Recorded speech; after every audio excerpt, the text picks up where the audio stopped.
Here's the key on this. Don't major in minor things. If you take up major time to do minor things, I'm telling you, you'll be behind the curve constantly.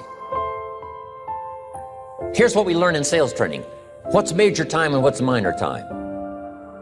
Here's minor time, thinking about prospects. Here's minor time, making lists of prospects.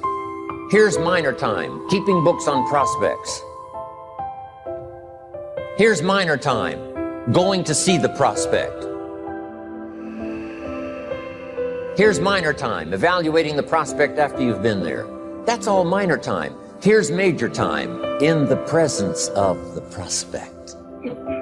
That's major time.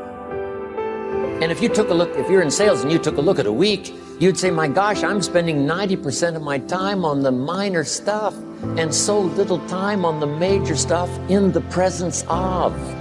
How many hours in the presence of in my day? How many hours in the presence of during my sales week? Because the time that really counts is in the presence of. Majors and minors. Here's another key time management essential. Don't mistake movement for achievement. It's easy to get faked out by being busy. Guy comes home at night all exhausted, falls in the chair and says, oh, I've been going. Here's the big question. Doing what? It's not the going. Some people are going, and they're doing figure eights. Their progress is small. So don't mistake movement for achievement. Here's another one in sales we learned. Don't mistake courtesy for consent. If somebody's pleasant and they nod, you say, oh, they're going to buy. No, they're courteous. You can't mistake courtesy for consent. So here's what I learned to do. Save the work till you get to the office. Save the work till you get to the work. Don't try to get to the office on the way to work. On the way to work, enjoy the way. In the shower, enjoy the shower. Then go to work when you get to work. I found this to be helpful. Concentration.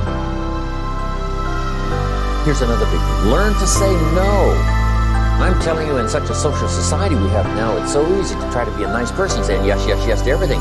Find yourself overloaded. Now you got to call and make the, well, gosh, all the time it takes to back out of something that you said yes to too quickly.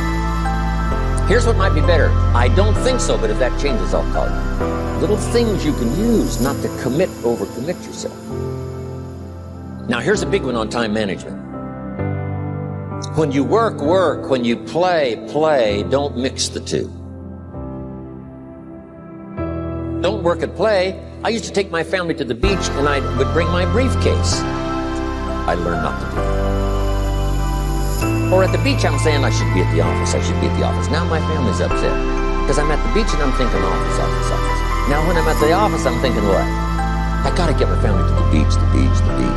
So things are not going too well at the office because I'm thinking beach, and things are not going too well at the beach because I'm thinking office. Here's what I learned to do. At the beach, be at the beach. At the office, be at the office. When you work. When you play. Don't mix the two. Don't work and play. Now here's one of the most important ones. Don't play at work. Work is too serious. You don't want the reputation of being the office joker. It's not a good one. Yes, there's time for some pleasant stories.